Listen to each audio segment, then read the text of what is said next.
Hello friends, আজকে আমি নিয়ে এসেছি আরো একটা এই রেসিপিটি যেমন টেস্টি তেমন অবশ্যই কিন্তু রেসিপিটি বাড়িতে ট্রাই করবেন।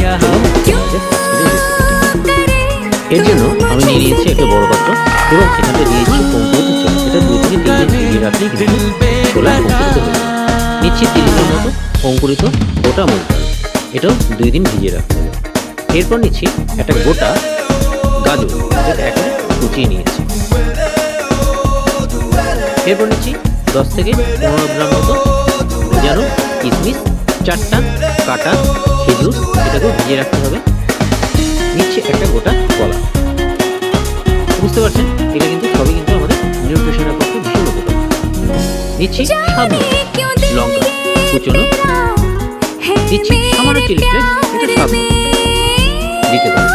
দিচ্ছি হাফ চা চামচ জিরের গুঁড়ো, দিচ্ছি হাফ চা চামচ মিক্সড মশলা গুঁড়ো, নিচ্ছি স্বাদ মতো সামান্য পরিমাণ লবণ, দিয়ে দিচ্ছি 3 থেকে 4 চা চামচ কেচাপ। এরপর এই সমস্ত কিছুকে একটা চামচ দিয়ে খুব ভালো করে কিন্তু নাড়িয়ে নিতে হবে, যাতে রস বা কেচাপ এবং তার মধ্যে যা কিছু রয়েছে সব কিছু যেন ভালো করে মিশে যায়। এবার একটি পাত্রে এই সমস্ত কিছুকে ধীরে ধীরে ঢেলে দিন। দেখুন আমাদের রেসিপি কিন্তু একদম তৈরি। তো এই রেসিপিটি যেমন টেস্টি তেমনই কিন্তু হেলদি এবং শরীরের পক্ষেও কিন্তু ভীষণ উপকারী। তো অবশ্যই রেসিপিটি ট্রাই করবেন এবং ভিডিওটি কেমন লাগলো অবশ্যই কমেন্টে জানাবেন। দেখা হচ্ছে পরের ভিডিও।